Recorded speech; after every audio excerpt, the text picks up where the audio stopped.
Major update on Ananta puts things into perspective. Chat GPT posting. What update? I see someone pointing out that NetEase has registered the game and trademarked merchandise. Yes, that shows the game is still in development, but that's about all. Okay, I guess let's take a look. Patience is bitter, but its fruit is sweet. This was posted on the Ananta official subreddit. This has, whoa, it's a lot of stuff. 115 upvotes, 23 comments, and whatever this glowing Reddit guy is. That's mesmerizing. This is a big ass thread though. That was like the most recent post though. Wait, they have 11,000 members. God damn. Chat, how many of you excited for Ananta? To be honest, I wasn't planning to write this post, but the increased number of rage baits and just in general fussing around in our subreddit forced me to. Everything looks like Ananta is the first game with an early announcement. As if people have forgotten what the game development cycle looks like, this gets worse by the trust in every piece of nonsense about this inside information and regular rumors. As a result, our feed is full of toxic negativity to the delight of trolls and other unwelcoming individuals. So I do have some inside information, chat, on Ananta. I am being genuine and honest with this, okay? I really am. I do have a contact in NetEase that is working with other content creators, and I have been told that there will be things happening, opportunities for content creators this year for sponsored content. I don't know what that means necessarily. I just know that several content creators were reached out to by a person in the NetEase team that lives in China specifically, not global, and is specifically pertaining to paid content from us. Nothing about release dates, nothing about global, nothing about test phases. All we know, and the only inside information I have, is that there will be sponsored content, or we were told via the official NetEase representative, and this is 100% legit. This is from an official netease.com or a NetEase registered email at their corporate office, but we will have an opportunity to do something sponsored, whether it's just a trailer reaction, a new trailer reaction, I don't know, whether it's concerning betas, I don't know, but sponsored content is in the works, and content creators are supposedly going to have the opportunity to work alongside them for content this year. Although the most disappointing thing for me is that you don't even need to dive into Chinese forums for reliable information. It seems that people are just becoming too lazy to look for sources about the long-awaited project. This is exactly what becomes the cause of the local waiting drama. How many of you though, what do you guys think we're gonna get to do? I have some speculation as a content creator. What do you guys think they're reaching out for us to do sponsored content on? New trailers, test phases, betas, release date, what? Now I'll show you literally 3 reasons why NetEase are actively working on the game, and we just need to wait, presumably for Gamescom or TGS. At the end of May, NetEase registered trademarks for various merchandise. To be precise, trademark patents on clothing, roleplay costumes, yeah, I like this, the emoji there. House, bed, that's a lot, man. A lot. That's a whole lot of stuff, dude. I'm tired of typing. Those applications were accepted for consideration just a week ago. Okay, cool.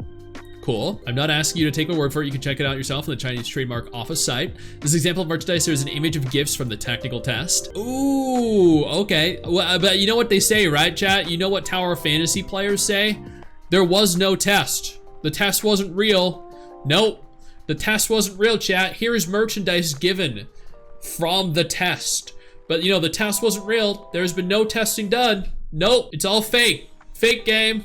Fake game. Yep, that's what they're saying. We're talking about the Ananta test, and the correlation between the information from the technical testing and the new announcement from the Identity V dev team will come to our aid. Just like Naked Rain, these are 2 home studios of NetEase games. It's clear that the conglomerate has a common asset base in general mechanics. Both projects are open world, have transport, character appearance change, not just clothing, mini games. Chat, I think this right here is probably one of the coolest features in Ananta. So in Ananta, there is like physics-based body warping outfits. So you know, in Wuthering Waves, right? Chong-Li has an outfit, a hot outfit. You know, Carlotta has a hot outfit. In Punishing Raven, characters have hot outfits. In Nikke, characters have hot outfits. In Ananta, they are going to release an outfit that can actually be worn by every character, every single one. All the women can wear that same outfit, and it warps to their individual body type. So if they have big boobas, you know, there's gonna be a lot shown there. Whereas if they have small booba, you know, it's gonna be kind of flat, but the outfits are going to be warped depending on each individual character's body type. Taller characters is gonna be stretched out. Bigger booba characters is gonna be stretched out. So I think it's really cool. Other gacha games, at least the ones that I've played, don't do this. They're releasing an outfit for a character. These outfits are gonna be outfits released for a gender. Not a character, a gender. The little boy can wear a business suit, you know, a tuxedo or something, a business attire or a swimsuit. The big man over there that's 6.5 feet tall can wear the same outfit. The little kid, you know, is wearing a little teddy bear costume. That big 6'5" guy over there can also wear that teddy bear outfit. So I think that's really cool. What about the love handles? Before we go any further, I do want to take a moment here to thank all of my incredible patrons over on Patreon and my YouTube channel members who allow for me to continue to do dedicated videos like this every single day. You guys are absolutely phenomenal, and I genuinely cannot thank you all enough for the support. I think, yeah, universal skins, yeah, exactly. I think that's really cool. They didn't say anything about having like male character outfits on female characters or female character outfits on males, but I mean, maybe, I don't know. I think that's actually one of the coolest aspects of the game. Mini games, we've already seen mahjong here and gaming machines in Ananta, and even more activities in the trailer. And interaction with animals, developers really love cats. The difference is that Ananta needs to make an entire city alive, not just scattered locations. It's enormous amounts of work. You know what, chat, I'm gonna do an updated Ananta video in the next couple weeks going over everything we know. Last but not least, we can see Ananta's poster in the Thunderfire Summer Internship Program.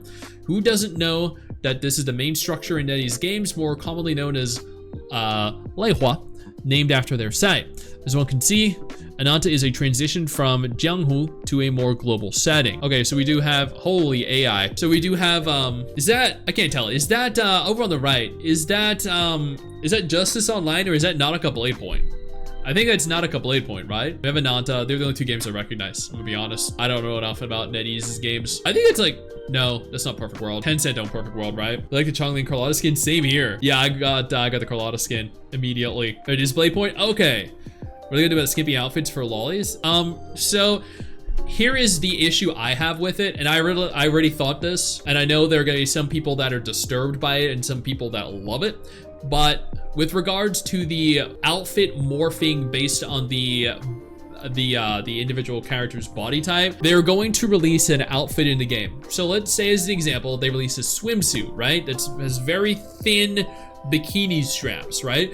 This is gonna look great on the women, right? It's gonna really emphasize everything great about women. But that same outfit is theoretically gonna look the same for the little kids. So that could be disturbing, very disturbing. And let's say, for instance, they introduce a really cool bunny girl outfit, right? That's gonna look great on the women, but then you're gonna have a sexy bunny girl outfit for a little kid. Yeah, there's definitely the potential there to run into issues. So they're gonna have to be careful how they handle that. Maybe they'll have to have a different, like have it altered a little bit for the younger characters. I'm not entirely sure. It's already been done anyway. It is, yeah, but like some people are still gonna be disturbed by it either way. I don't know how they're gonna handle it. And they do have to be very careful, because they might end up ultimately encountering criticism from people that are not into that. Ananta is a very ambitious, large-scale project. It's not just a rehab of existing dev kits. Rehash. At the very least, this is a new milestone for live service games from NetEase. The game will be released only when its content meets the company's expectations. Realize this already and just wait for the next official announcement if you're eager for something grand. I think, I know people are starved for information, especially concerning games like Ananta. I mean, Silver Palace released a trailer and immediately players were like, dude, we need information now. We need more follow-up trailers now. We need a test phase now. But like, people do genuinely just need to chill, relax, and realize that good games take time and that rushed games suck, because rushed games ultimately end up sucking at release and then continue to suck until they ultimately and inevitably shut down. But good games that take time, they do well on launch and they stick around and continue to do well until the developer or the publisher gets really greedy and then start implementing ridiculously predatory practices into their games, trying to milk you for every cent they can, because now they've achieved universal success and they can do no wrong. But I mean, that doesn't happen for every game. All good things come to those who wait. Exactly. Like Mrs. Stix as an example, right? I married Mrs. Stix. That is the best thing that ever happened to me. And that took me my entire life. So I was cheated on by my girlfriend at 17, and I spent a decade being single. So I waited from the age of 17 through 27. Does she say the same thing? What do you mean? Of course I'm the best thing that happened to Mrs. Stix. What does that mean? So I spent 17 to 27 being single, and then Mrs. Stix came into my life. 10 years I waited for something and someone, and eventually the best thing in my life happened. You got cheated on by your fiance? Am I in the dating world now? Yeah, so I got cheated on by my girlfriend at the time, Miranda, and then Mrs. Stix came along. She found me a decade later, but I'm glad I waited a decade because, you know, it was definitely worth it. That first night, chat, it was a passionate 3 seconds. Woo! Y'all have no idea. Well, actually, given the fact that a lot of you are probably single, a lot of you probably have an idea.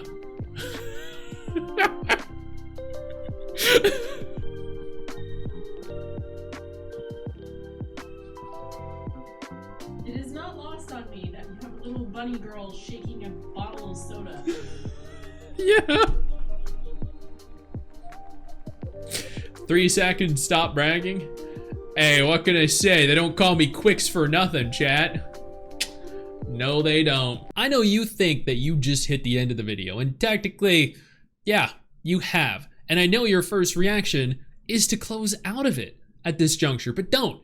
No, instead, I urge you to take a moment here and click one of the videos on screen that are coming up in just a moment so you remain up to date with everything going on in the gacha genre. Trust me, you are not going to regret doing so.